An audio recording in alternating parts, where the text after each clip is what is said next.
Hello and welcome to today's ClassLink webinar, Single Sign-On and Rostering, Why Superintendents Are Paying Attention.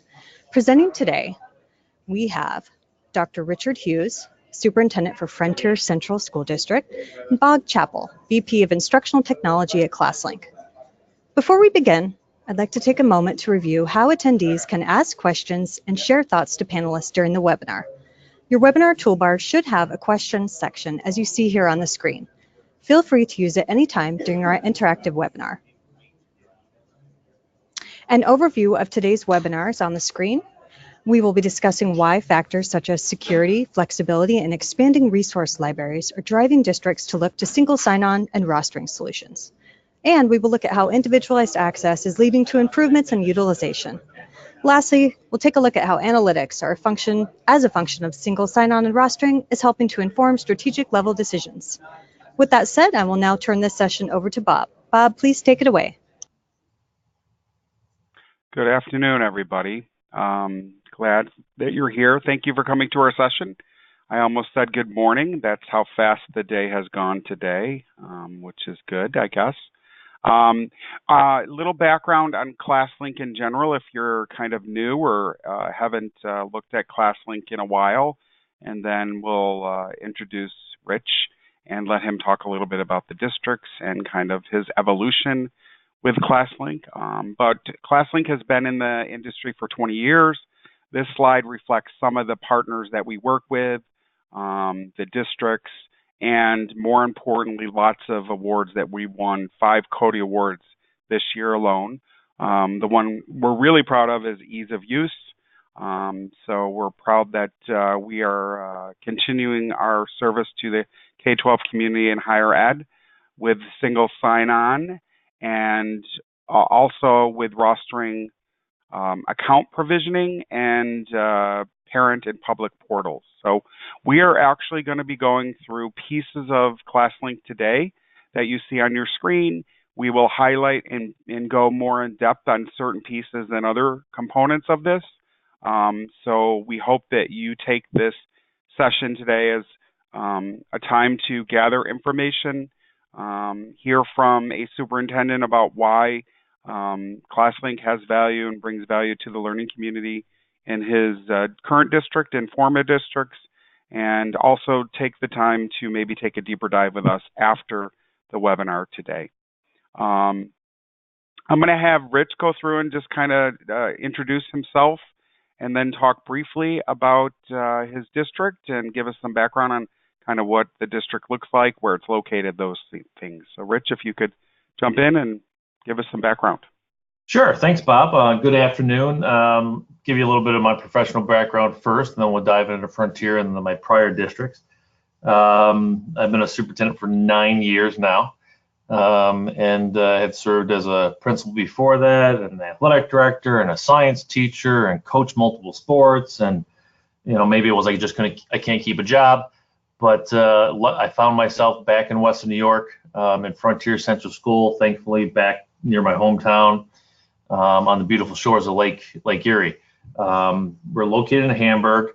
If you've been in Western New York, we're right near, just outside of the area where the Bills Stadium is, where the Buffalo Bills play. That could be good or bad depending on your allegiance.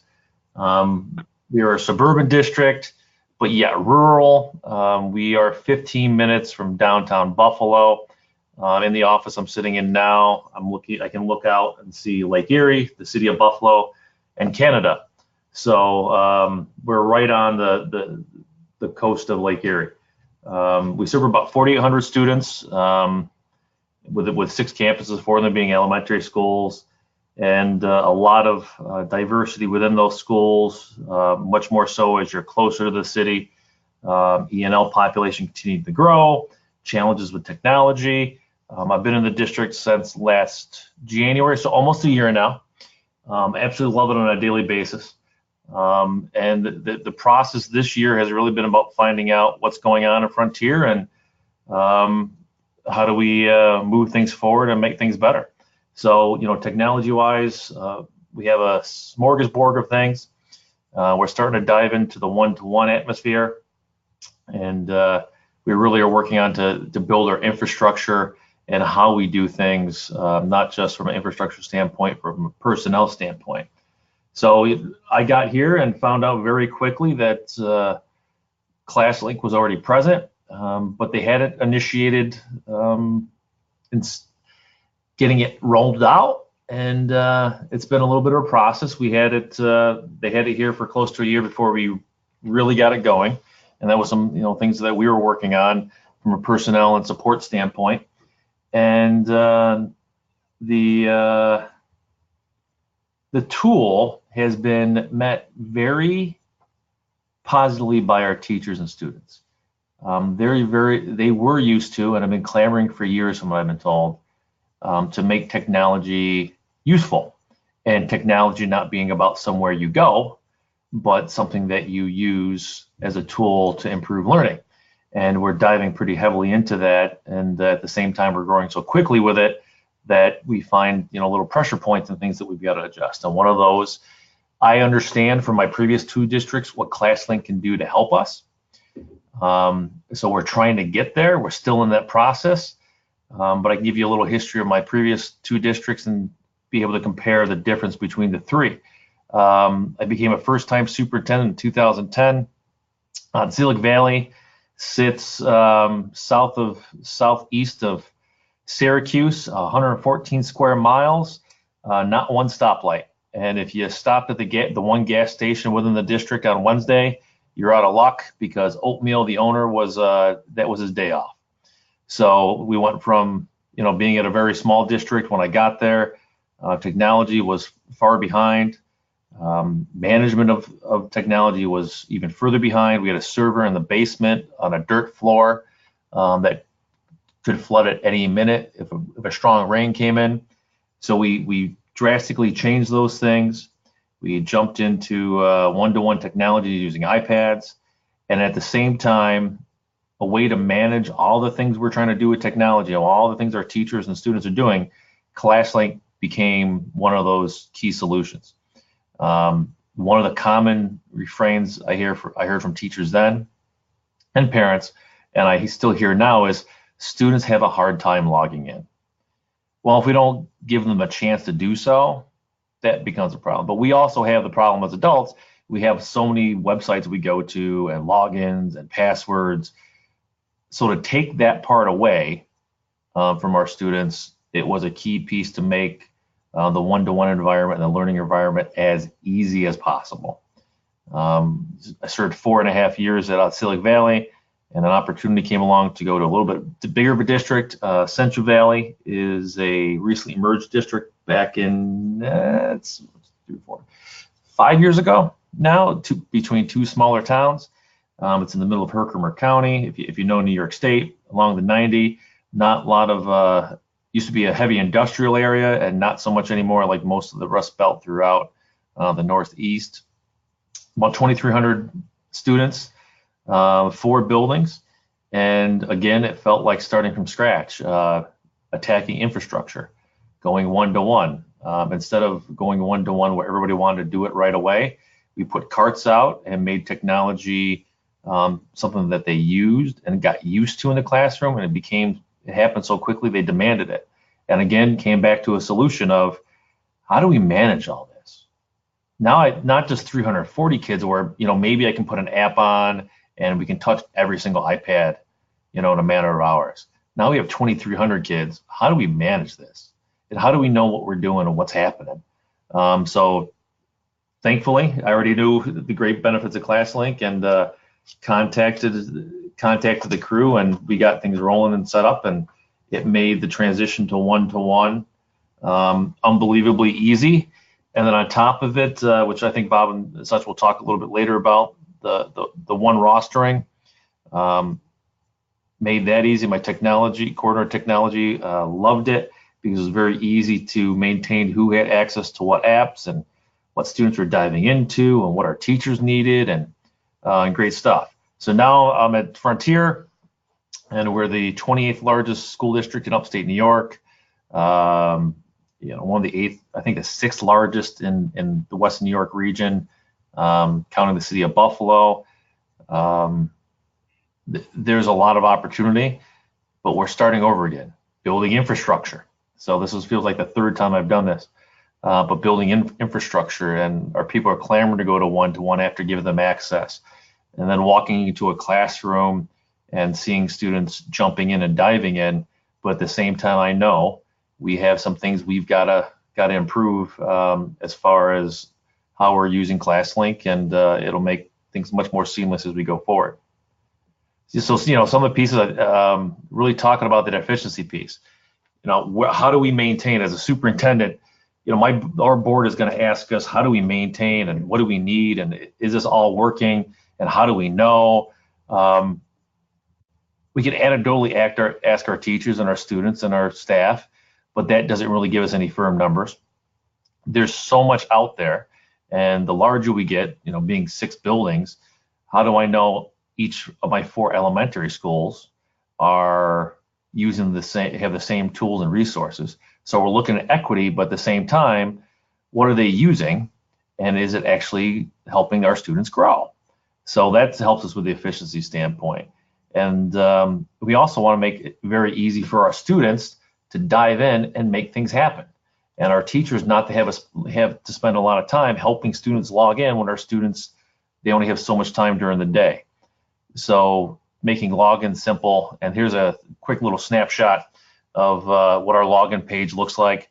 When we were first rolling this out, we're a Google school and a Google district, and we're having our students, when I noticed this, logging in twice, logging into Google and then logging into ClassLink. And that's something we're changing now. So it's very easy. Every Monday I get a report showing our analytics and what's going on, and can very easily pinpoint any issues that we have. But that login piece is usually critical. Even I have 4 little ones myself, and my only son is a 3rd grader. I have a 2nd grader, a 1st grader, and a pre-K student. So 4 within 4 years.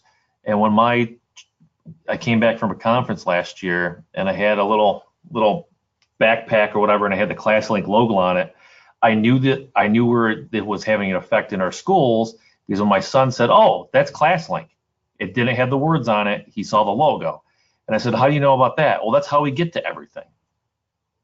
So if him as a 2nd grader and my kindergartner are saying the same exact thing, I knew it was having a very positive effect in our schools.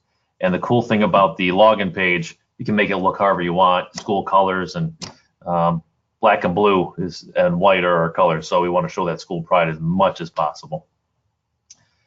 Yeah. A couple of things I just want to focus in on, Rich. You talked about efficiency. Yeah. And I know these are buzzwords, but you eloquently went through and talked about some key things that, as a superintendent and as somebody managing, the learning community and instruction, efficiency, access, equity, and really time learning, or time not logging in but accessing and actually learning. Those are some things that stuck out to me. Yeah, our job is to kind of be that person that connects all the dots and let our great people run with the ideas and make things happen. And one thing we've got to be cognizant of is taking stuff off people's plates. And if there are barriers there, like the complaint that students take too much time to log in, it's going to cause more work. The students aren't going to be able to do this. Well, we got to take those barriers away. And as a superintendent, we can do those kind of things. And once we have data to back up why things are working, or how they're not working, we can make those adjustments. Just like we want to establish, personal learning communities and data integration to figure out what's working, what's not working. ClassLink and things like that allow us to have data at our fingertips that maybe before you have a teacher say, "I really love this app," but you find out nobody's using it, and it doesn't provide any data that is meaningful to help students grow, and to provide that immediate feedback, the formative assessment that we truly need to have to help every student grow as fast as they can, and then provide those supports to help them overcome those learning plateaus that we all come to at times. Hey, Rich, what I want to do is just briefly talk a little bit about your login page. You guys can log in with Quick Cards, Google, network passwords. I love that you have a little quote on the bottom.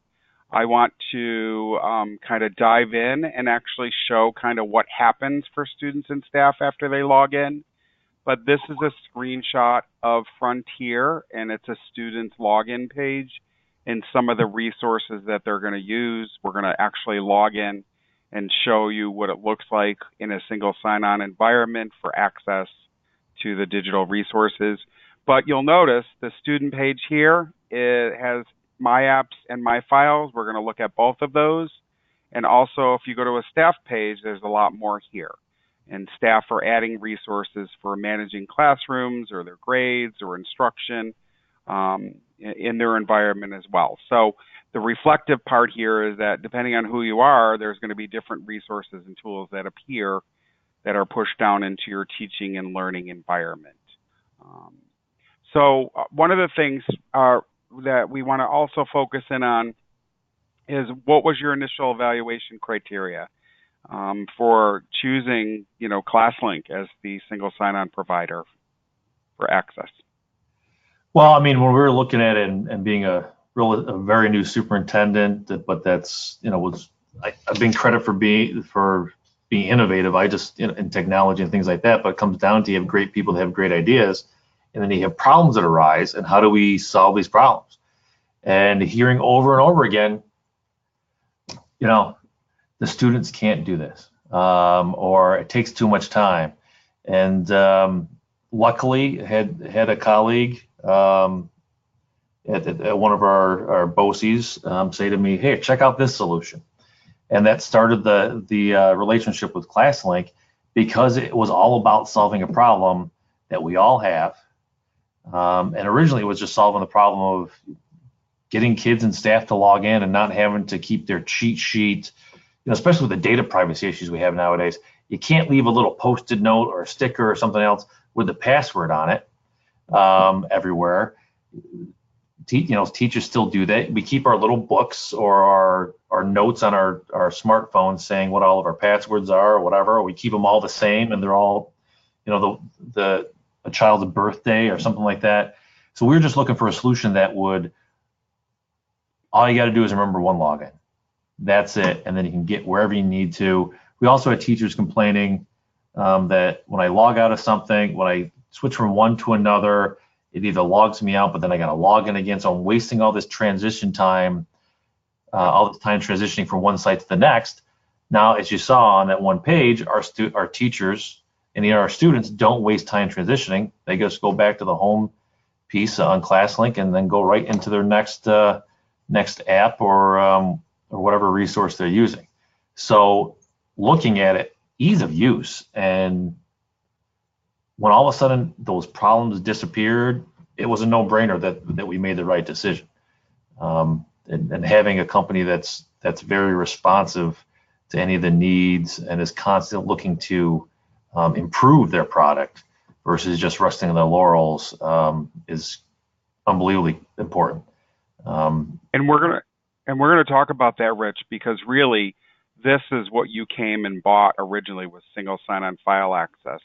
And we've added over the last couple of years the analytics piece, rostering. This was released this summer, and these are also new. So I appreciate you pointing out, the needs change over time, and I think we've been very responsive to add value and solve more problems as we move forward. And that's what we're going to actually go through and kind of show. Now, if you look at Frontier, Rich, I just want to talk a little bit about, in your environment, you can sign in with Google, you can sign in with Active Directory, and you can sign in with the Quick Cards. Those on the call that are Active Directory districts can also manage password reset via single sign-on in ClassLink Launchpad. However, you can see there's multiple ways of logging in that are options, and districts choose a variety that fits their need. Again, AD, Google, and Quick Cards was what was chosen at Frontier. It will be different for your district. Before we log in, also just want to point out we have lots of single sign-on connectors. We have 6,000 plus currently. It's not a problem, because if you have one that we haven't built, we will build it for free, and this number will go up at the top. That's why the number increases all the time. And one of the key things of why people choose ClassLink in their evaluation, particularly now as technology changed over the last couple of years, is we can use all of these methods for passing through, authenticating, authorizing access to your Houghton Mifflin, your Renaissance Learning, whatever resource you may have or what need access to. So there really isn't a single sign-on that we cannot accomplish. Before we dive in, Rich, I'm going to go back to this kind of bucket and Sure. left side, right side, and we're going to talk a lot about this with Rich. And before we finish out today, we will talk a little bit about why these are becoming more important, and then we'll look at these two solutions and talk about account provisioning. So, Marla, any burning questions right now from the group? No, you can continue. So let's log in. This is our generic login page, and Rich, please jump in with comments, ideas, thoughts, things you've observed in 3 different districts using ClassLink. Sure. But again, this is the login methods that are on our demo site for better use of a word, the site we use to kind of just show what ClassLink is. This is Atlanta Public Schools. You saw Frontiers had a quote on the bottom, you know, Atlanta Public Schools calls it my backpack. So we will create any kind of structure, branding, login methodology, or combination that you want. And please don't forget that there's apps for this. I hate to use kind of pun the word, but you can have access to single sign-on and the analytics on your phone and mobile devices. So as a superintendent or as an assistant curriculum person or tech director, understanding who's logging in, where, how that new math program is being used in your 3 or 4 or 5 elementary schools or 10 is very important. So again, let me log in using the QR code as an example, just one example. One of the things that is being accomplished in Frontier, so quickly it will take a picture of that badge QR code and will log me into the ClassLink environment. Let me go to the teacher side where we should land. And one of the things Rich pointed out, because it is an evolution, is they are going to be using the QR codes to log into both the device and to their ClassLink or whatever portal environment they want to call. So that's one of the things that they're going to be adding since he's come on board. So well, that is one full swoop. I mean, that's unbelievably important because our younger kids, we don't want them to all have the password 1234 or their first name, and data privacy is an issue even for our kindergartners and pre-K students. And having those cards, finger dexterity, even finger dexterity sometimes, right? The keyboards are built for us adults and older kids, even if you're on an iPad and such, and or a Chromebook, whatever the case may be. So instead of them spending a minute or two hunting and pecking, they got their ID card, and as we're building our ID cards, every kid has an ID card, but they also have their QR code on the back, especially for our primary kids. And we're doing the slow release of responsibility that as the kids can log in by typing a password, they go ahead and do so. But they, especially our little ones, they have the ID card quick and easy to go, and they don't get frustrated. We're not making moments at school frustrating.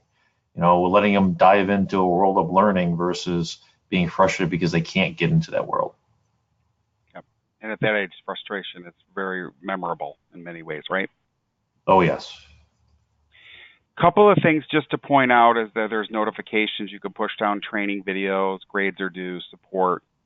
So it's a feature I like a lot because you can push notifications out to not only your teachers, all your 3rd grade students. But this is what a single sign-on environment will look like. You saw a picture of a student and staff person screenshot of Frontier. When I want to go to a resource, what I'm going to do is click that resource. And we, ClassLink, have built the connector, for better use of a technical term, so that you automatically get into that resource and you have access to that teaching and learning tool. Again, it goes back to the word access, time on task, removing barriers, all the things that you were pointing out, Rich. In the context of this, if you're a Google app environment, great. You can push down a folder. If you're a Microsoft, that's fine as well, or both. And in the context of teaching and learning, because we talk a lot about that, that also includes all your library resources. So you should push out a folder of the library resources. So anywhere, any device, anytime, those students, staff, teachers have access to those teaching and learning tools. But let's not forget, and many districts do, they get stuck in the, hey, this is about instruction. This is about productivity and removing barriers to all tools that teachers and students use. So it is not uncommon to have an HR or staff folder with commonly used things that staff will use as well. Any comments, Rich? No, I mean, my goodness, I mean, we still have teachers that, education professionals that aren't sure how to get in their email. One of the mistakes I made when I was at Central Valley early on was thinking that everybody knew how to get into Google Drive because they'd been using it for a year. So we held a Google boot camp to differentiate the instruction, but we had people that didn't know how to even log into their Google Drive, and have been a year plus. So having something that simple where everything's right there, there is no more excuses that we can't. So those, that 15 to 20% that really don't want to ever do anything different, you're taking those excuses away from them. Well, and also if a new person starts and you give them access, they have access to all their HR things and all their teaching and learning tools on day one. Exactly. Everybody starts with the same basis. Same playing field, right? Yeah. Moving those barriers. One of the things that I like to show in the edit mode is that anything that has a lock on it is locked, which means you pushed it down as a district or as an administrator through the dashboard. And as a superintendent, when you buy something, the staff better be using it. And sometimes they potentially don't because they just lose track of, oh, yeah, I used to use that, last year, but I forgot that I had access to that. So, you want to track the value in whether it's being used still consistently and also make sure that the staff is aware. So that lockbox will allow you to push it down. It doesn't mean they can't remove it or not remove it, but move it to a different folder or organize their environment and personalize their space, but they cannot remove that. Additionally, and I'm going to talk in reference to New York State a little bit, and Rich jump in, is that traditionally we've had what we call the core. These are the things that you push down by user group, right? So if you're a third grader, you may have My Digital Backpack versus high schooler where you have different resources or teachers. And I call these the core. Now what's happened is a lot of districts also allow staff and students to add additional things from our library, and they can easily add those to their teaching and learning environment. However, and Rich worked on the state level with this law in New York State, and it seems to be happening more in many states. If you're from other states, there's a law in New York called the Ed 2D law. And what districts are trying to get a handle on is making sure that they push down their core and they also limit the additional things that they can grab from the approved library. And the approved library generally is those apps that the district and the tech people and curriculum are okay with the staff and students using to supplement instruction because they're not concerned about the general privacy security of the student data. And Rich, you probably can add some to that as well. Yeah, a few years ago now, I was, besides a couple of state committees, Educational Technology Advisory Committees that work with SED, I also worked with COSIN, one of 28 people around the nation on the Trusted Learning Environment seal, was looked at data privacy and data privacy for students. Every state's doing something different with it. Some have kept a hands-off approach, but as we see more and more of whether Target, it's a couple years ago now, but Target was hacked, and then of course now with the election things going on and data breaches and all the other kind of things. Marriott last week, and oh my God, 500 million users or information users or whatever the case may be, and as schools, we're responsible for that. New York has put a law in place, and some other states have other laws that are much more crazy, and they're different. So you need to definitely be aware of what's happening in your state beyond FERPA and HIPAA and all those other kind of things. So knowing there's some apps out there that are not user friendly when it comes to data privacy. At the same, our communities, our parents worry about those things, but at the same time, I'm guilty of it too. The day my children were born, they already had a digital footprint because their picture and name was posted on Facebook. And those memories pop up every year on a birthday. But for us as schools, whatever we can help to kind of control and to make that as not as much of a worry, we're responsible to do so. So what's happening in New York State and other states in particular? We're shutting this off, or they're shutting this off. So they're shutting off the the ability to grab from our library, and this is being named approved additional district library or Frontier's additional library, whatever it may be. So again, what you have, because I'm a visual learner, is you have your core that you push down, and then typically they'll see an approved library where they can get additional things that the district is comfortable with them grabbing with their students to use, like a graphing calculator. So food for thought. Things are changing. If you're on this call from other states, you're going to start probably seeing some of this happen in your state as well. Good, Rich? Yeah. Thank you. Okay. All right. So as part of teaching and learning, then being able to access your pacing guides or a worksheet or a ditto or a quiz, or just being remote as a staff person and having to get a personnel file on the network, which happened with one of our tech directors recently this summer. And she was so happy because she downloaded the ClassLink app for the district and she could get her folder on the network and did not have to leave Cape Cod and drive 4 hours home to take care of a work issue.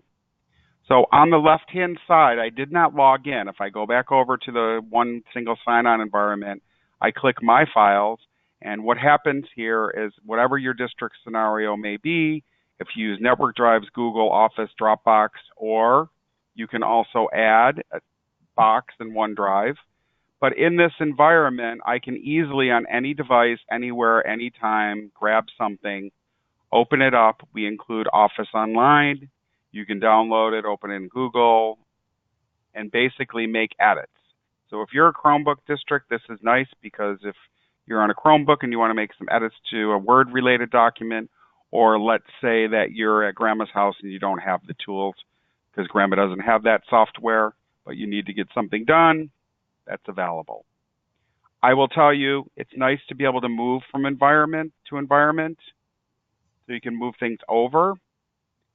Districts love that if they're trying to move students off network. The students can self-manage and then they'll shut down the map drives for their students. But I will tell you, for me, in my personal, professional life, I love being able to search across all the connected environments. So at work, I use this every day. And at work, I have Network Drive, we use Google, and I connected Dropbox because I like Dropbox. Good? So it searches across those different environments. And the great part about that is, coming into Frontier, we were focused on Chromebooks and PCs more at Central Valley. We were iPads mostly at Silicon Valley. I'm here. Supposedly we're a Mac school. We got a mix of things. You have people that prefer PCs.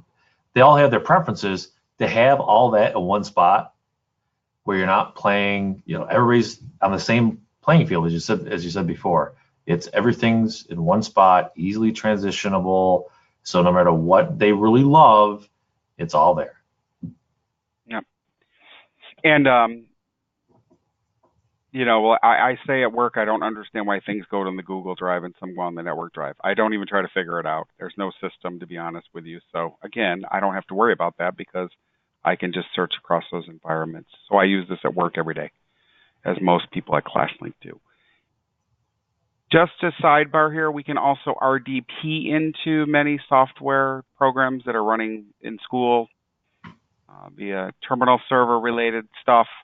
So anybody on the call today that is struggling with access for that as well, food for thought.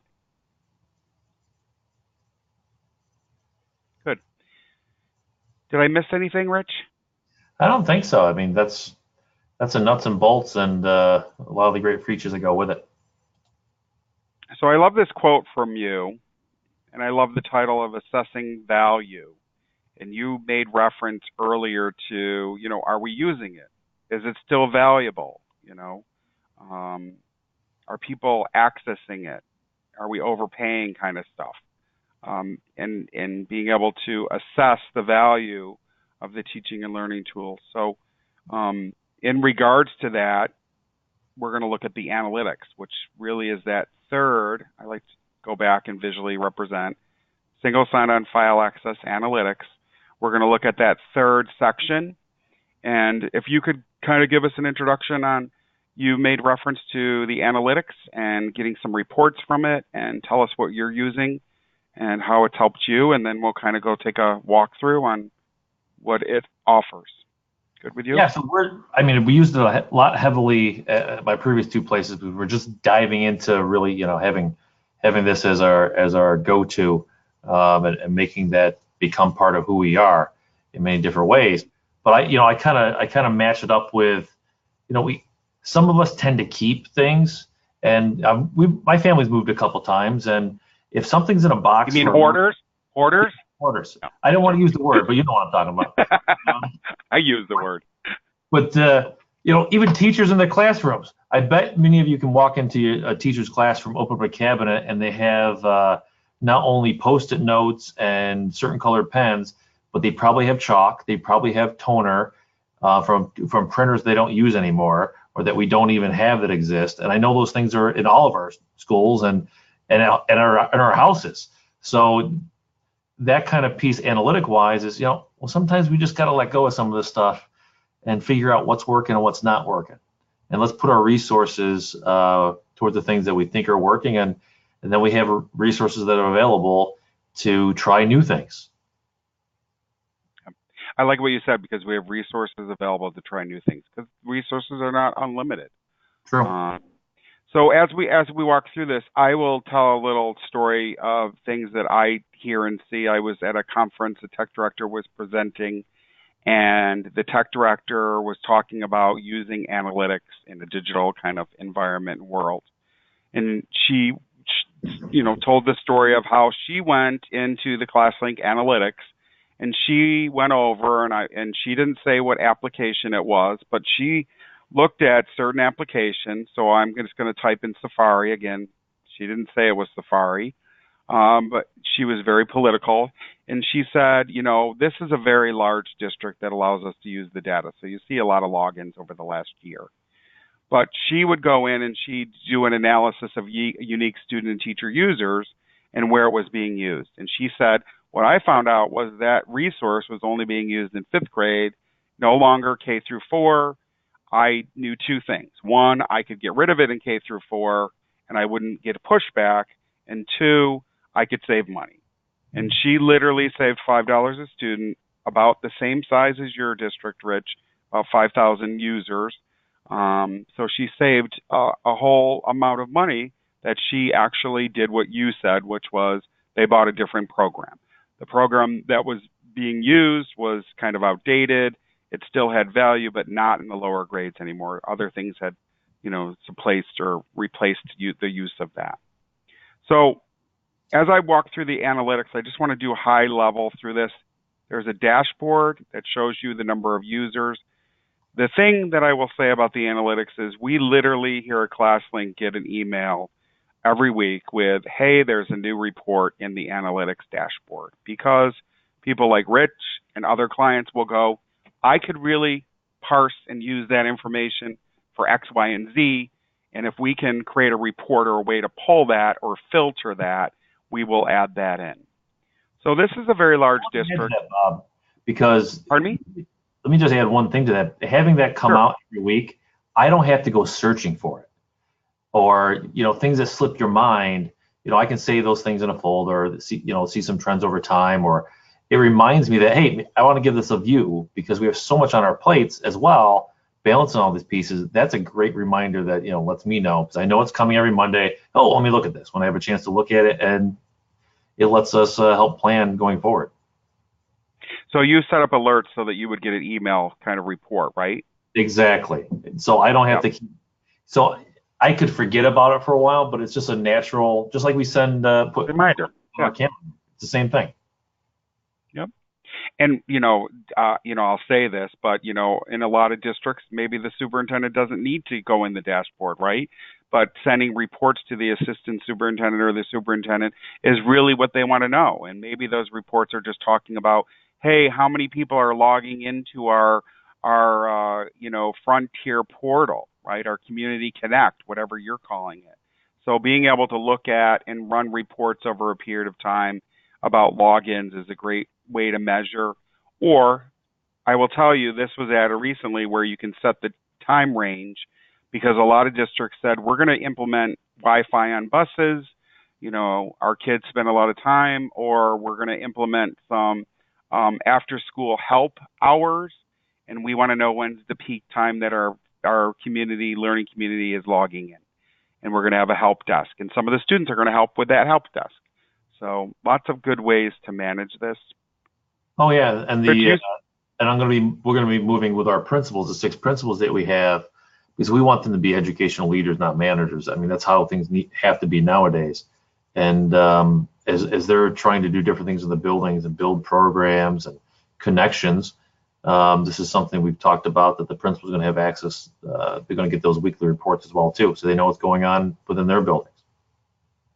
and what we added a couple months back was the ability for you to give permissions to instructional leaders for different departments. So if you have a instructional tech specialist that works with only the elementaries, or you want principals to have access to only look at their data and not the competing buildings next to them or their sister buildings, that can be built in. You made reference to comparing across schools, which I thought was great. So one of the things that was added recently is you can compare some buildings, and you can download if you want to put this in a year-end report. But comparing, and I'll just give you an example.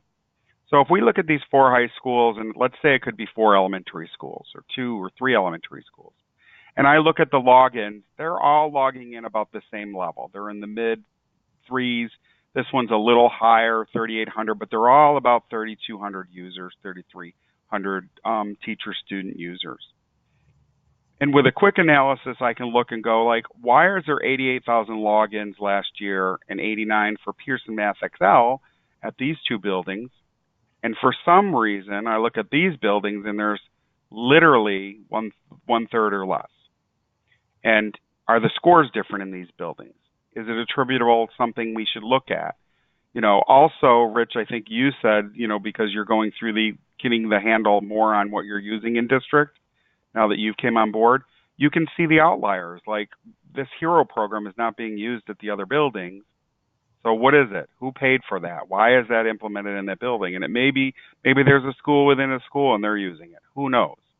But this is what data presents to you and gives you the opportunity to kind of parse and analyze. Yep. You can also see what browsers, if you're a networky person and you want to see what browsers and kind of the devices they're using, and you can also see what they're logging in with. So if you want to see, hey, nobody's logging in with AD anymore, let's not support that at all, or Google, or maybe you look at all the people logging in with QR codes. That's great. We're going to, look at how that access is working. Last thing, because I don't want to go too deep into this, you can actually look down to an individual user level. So if you have to make a decision of, hey, these 3 teachers want this free resource, and then they come back 3 months and want you to buy it, and you have to make a decision of whether they're using it or not. And if they're not, you can say, you've logged in twice. Or if they are, you can say, let's push this down to the other 3rd grade teachers in the other buildings, and let's look at this in 3 months and see if it's got value for us to budget for it. A little action research doesn't hurt. It does not. And then exciting for instructional people, time on task is being added to this. So I can say that because it's been made public for us to communicate, probably be released this summer. So not only are they accessing it, but time within on task for those resources. Did I miss anything, Rich? Any No, comments? Okay, so let's do a couple other things. Let's go over to the one roster piece, because this is a big pain point for many districts. So, Rich, you did this in some of your previous districts, and now you're going to be rolling out rostering with us for Frontier as well. Oh yeah. With the three districts getting bigger, going from 350 to 2,200 to 4,800 plus 1,000. The tornado gets bigger. Yeah, the tornado gets it approaches F5 real quickly. It's exactly. Yeah. Well, two things are happening. For people that don't understand, I'll give some background here. And obviously, Rich has already implemented the rostering through the One Roster Open Standard. This is an open standard for rostering, so I tell a little story. One is the current state and districts, and I'm going to generalize, is the list of resources on the right, Houghton Mifflin, Renaissance, Excel Math, iLearning, whatever it may be. This list has grown over the years. It's not 3 anymore. And what's happened generally is you take data from your student information system and somebody's written a script or pushes files out to different vendors. The problem is every file that they create, file set they create, is different because every vendor's required something different. The tornado, I like to call it. So what happened in 2015 is large districts got together and said, we've got some juice in the marketplace. So they went to IMS Global and said, a thought leadership group, and said, hey, let's work on the rostering standard. We don't care so much about all the data interoperability that's out there in K-12. We are really getting hammered with having to roster these digital resources. And so what happened in 2015 is the large vendors got together. The list has grown. There's about 160 vendors now participating. And ClassLink basically came in and said, this is great. You can send a roster file to the vendors that accept the one roster file, the one set of file that's common. But the problem is the districts still need a management tool to make sure the data is clean and to have audit trails of what's going over and to be able to parse out some of the information if they want to limit some of that master file going over.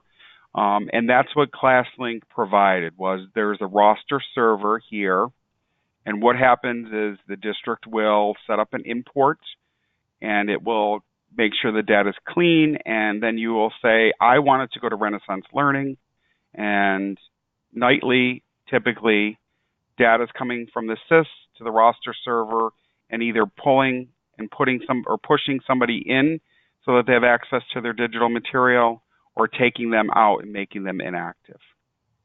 So this is a real huge challenge. It's growing in districts. Typically, districts have anywhere from 6 to 14 digital resources that they have to roster to. That's the current state. And that's probably growing as districts make the digital conversion more. Well, unbelievable time saver.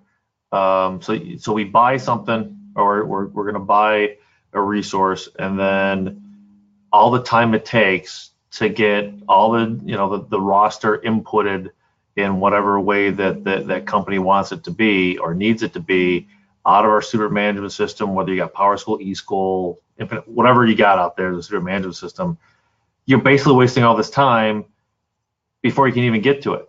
It's like this time of year, that the kids are waiting for Christmas or whatever gifts or what case may be, and they're just chomping at the bit. Well, our teachers and our people the same way, except we spent all this money on this resource, we can't even get the chance to use it yet. It's believable, but it's not uncommon for districts to still, in the Northeast, which school starts, after the Labor Day generally, to be still rostering into October. We're a month into our year of instruction, and they still haven't rostered and provided account access to certain digital resources. So if we get our people excited and then they give up on even trying the digital tool or whatever the case would be because they don't have it in their hands when they up. Yep.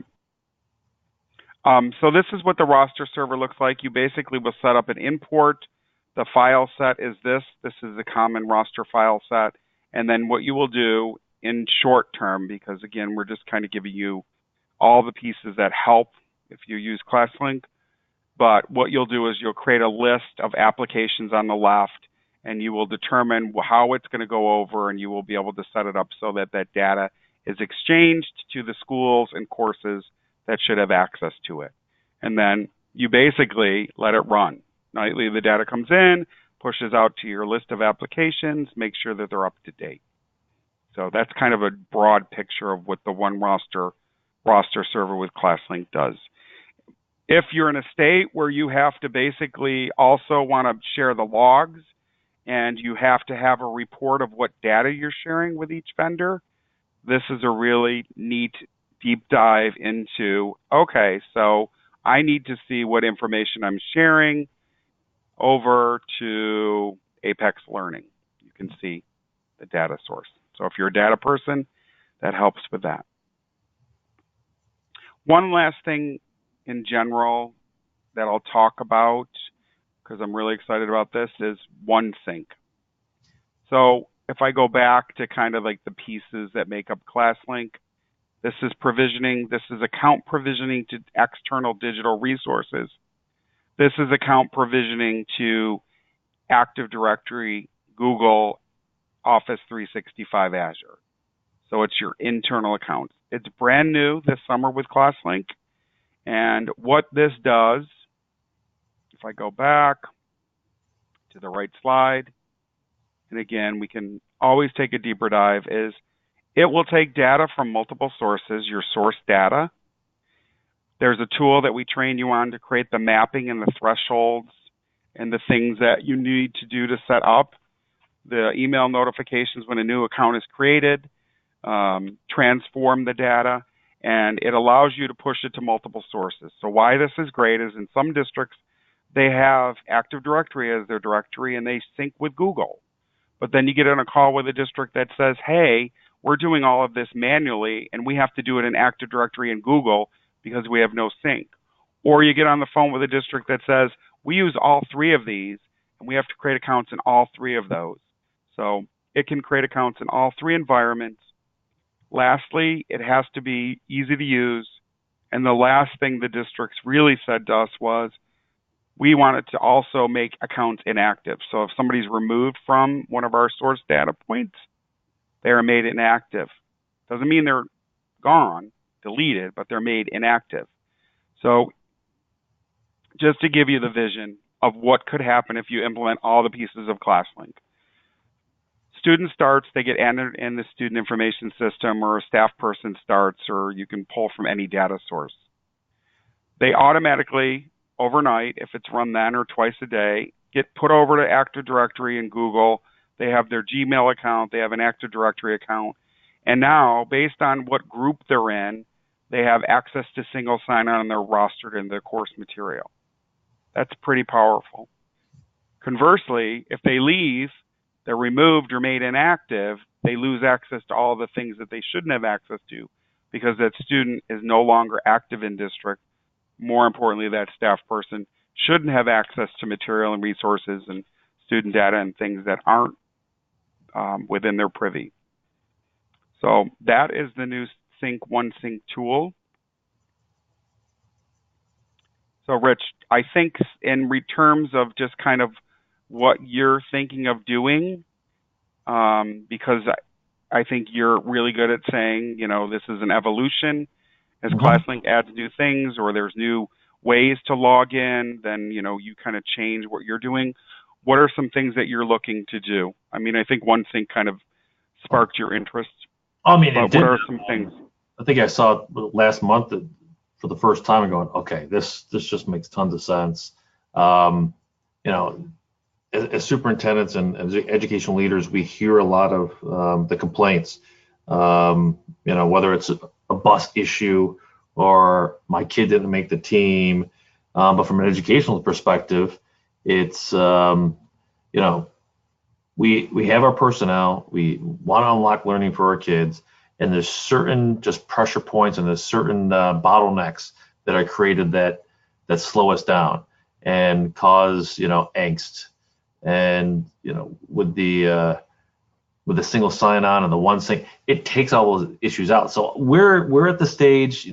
I kind of wish I could just snap my fingers and get us to where we were at Central Valley, but we're starting. I feel like, as I said before, starting over again with infrastructure and one-to-one and training people and just trying to even explain what the SAMR model is and what digital resources can be. So we're the single sign-on piece. We've got to make some adjustments as how we're doing that. The QR code pieces, get those things out, make it simpler. We want to give access to our students at home as we keep going. And you mentioned the Wi-Fi on buses. That's something we're looking to do, and in the future, especially for our kids who travel the most. That is not just our athletes; it's our special ed kids that we have to transport to specific programs further away. And if we can help them use that time wisely to learn, or even lessen behaviors that are on the buses or other places, that's huge. So, and rostering is going to be a part of it. Our whole system is not built the way it needs to be built, so it's holding us back. So the one roster will help tremendously, and that one sync will it's going to make things so easy and smooth. I'm looking at it and evaluating who does what in our district of 4,800 kids and 1,000 staff, and this allows my tech team to spend more time with the technology versus the access pieces. Making accounts, creating access. Yep. Exactly. So, or resetting a password or doing that. It's like, yep. Okay. So we reset a password here. We got to do this over here. And we find out it's not just the kids that forget their passwords, it's the adults. So, and we're looking at this also to be able to push, the notifications, as you mentioned, to push PD. We're doing a very large, they started before I got here, and I love that they're diving into the curriculum writing and creating pathways and academies. But we've got to get everybody with a common basic understanding. So I'm one for creating, screencast videos, and some of our personnel do that as well. We can push that stuff out, not just via email, but into ClassLink. We can see if people are actually diving into them. So that teacher that tells me, I don't know how to do this, but we give them the tool to be able to figure out how to do this, but they're making the excuse that they can't, or that teacher that really wants to, we just need to give them a resource to unlock their potential and unlock, just like we do in the classroom. We want to unlock kids' curiosity and wonder and build those moments that matter, and not take away moments with frustration and that they hate doing this because they're frustrated. Well, let's unlock those moments, those positive aha moments that happen. Hey, Rich, I got a question for you. I'm kind of putting you on the spot a little bit, but you brought this to the other two schools.